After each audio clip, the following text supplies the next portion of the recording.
Assalamualaikum. Banking product has spread widely. One of its product is by Al-Tawarruq. I know, I will explain it more detail and I will be your speaker today. My name is Muhammad Zulfikri and let's move. Okay, what is buy at-tawarruk?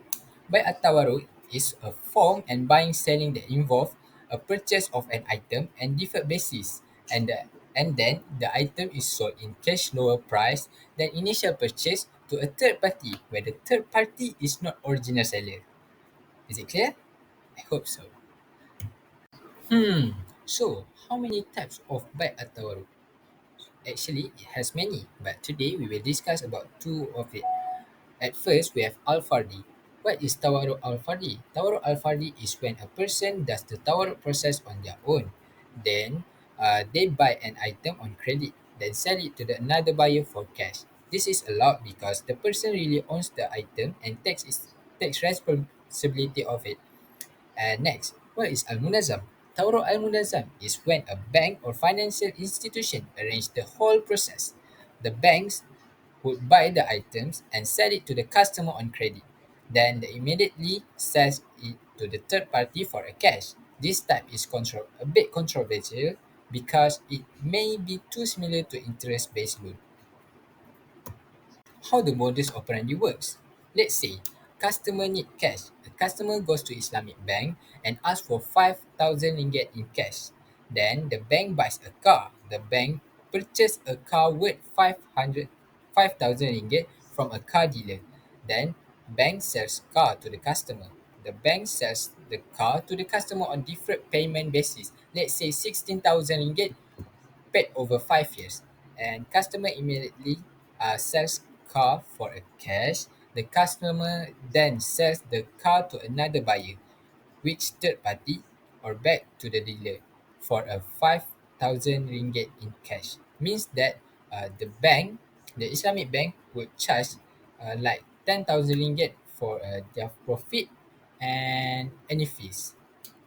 It could be same like wakala and other words. Issue of buy at Tawarruk. At first, we have form over substance. Tawarruk is sometimes used just to mimic Islamic contracts, but the real goal is getting cash, making it too similar to an interest-based loan like a conventional bank. So, this means in this situation, financial institution gain profit where the customer obtain cash but incurs debt. The risk of predominantly borne by the customer, which raise ethical question regarding fairness and transparency within Islamic contractual agreement. So the next one is no real ownership of risk. Customer often don't truly own the commodity or face any risk, which violates Islamic rules on valid trade. This means in Islam, a valid sale must involve ownership and risk of the good. In many modern tawarruk arrangement, the customer never truly possesses and handles the commodity as everything is processed digitally by the bank. And this makes the transaction more symbolic than real. So this lead to issue of gharar, uncertainty, and selling what we doesn't own, both of which are forbidden in Islamic law, even if the form of the contract is correct, but the absence of real ownership invalid the substance of the deal. As a result, customer may unknowingly agree to contracts that do not follow Islamic rules. Banks make money without taking any risk, while customers have to repay money even though they don't really get or use the product. This goes against the fairness in Islamic finance.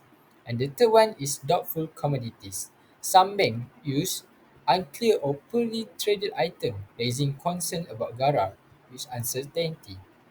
Some banks use commodity like base metals or crude palm oil that are not clearly traceable or actively traded. In some cases, the commodity may not even exist physically, or it may not be halal or suitable for trade. This introduces the doubt, or we call it shubha in Islam, into the transaction. Islamic sales require the good to be real, known, transferable, and usable. If the commodity lacks these qualities, the sales is not valid. This violates the principle of buy malum, which sells of known goods, and raises question about the legitimacy of the financial contract. In such cases, customers are exposed to questionable transactions, and the reputation of Islamic finance is at stake. If Islamic products are seen as no different from conventional finance, trust in the entire system may be lost. So, what's the solution? At first, we must ensure real possession. Make sure the customer owns the commodity before it's resold. This means bank must ensure the customer legally and genuinely own the commodity before reselling it. This could involve providing actual documentation, the right to take delivery or digital proof of ownership. Without without this, the transaction risks being symbolic and invalid. This aligns with our major Islamic legal schools, which require real possession for a sale to be valid. Modern methods like a legal documentation or electronic transfer of a title can fulfill this requirement and reduce garar, which uncertainty. While such alternative may offer lower short-term profit to banks, they foster a truly Sharia compliant system and build long-term spatial and economic value. And the next one is Sharia monitoring. Regular audits by Sharia boards to make sure the process follow Islamic law. So, financial institutions should have regular audits and checks by independent Sharia advisory boards. Each step, uh, each step of the Tawarruq process must be clearly documented and explained to the customer, including the rights, risks, and obligation. Transparency prevents manipulation or misuse of the structure. This also meets the expectation of regulatory bodies like Bank Negara Malaysia and Security Commission, which emphasize strict Sharia governance, proper oversight, ensure that institutions don't abuse Islamic principle and profit. Uh, Islamic principle for profit. This benefit not only the customer, but also the industry as a whole. Global investor and consumer will have greater confidence in the integrity of Malaysia Islamic financial system. And the last one is use other Islamic alternative model rather than relying heavily on complex on controversial tawarruk structure. Institution should consider alternatives like murabahah, true sale, mudarabah, profit sharing, and Qardu Hasan. These contracts are more aligned with the ethical, spiritual goals for Sharia. For example, mudarabah allows bank to fund projects in return for a share profit or loss, encouraging real economic activity. And Qardu Hasan serve a charitable tool for social good, especially in small or urgent financial needs. And the benefit is increasingly credibility and transparency in Islamic finance. While it may require changes in process or system, it strengthens the customer trust and ensure the compliance with Sharia. So, as conclusion, by Al-Tawarruq is method use Islamic bank to help people to get cash in Sharia compliant way. However, if not done properly, it can go against Islamic values like fairness and honesty. To protect the reputation of Islamic finance, banks should make sure the process is clear, fair, truly follow the Islamic laws.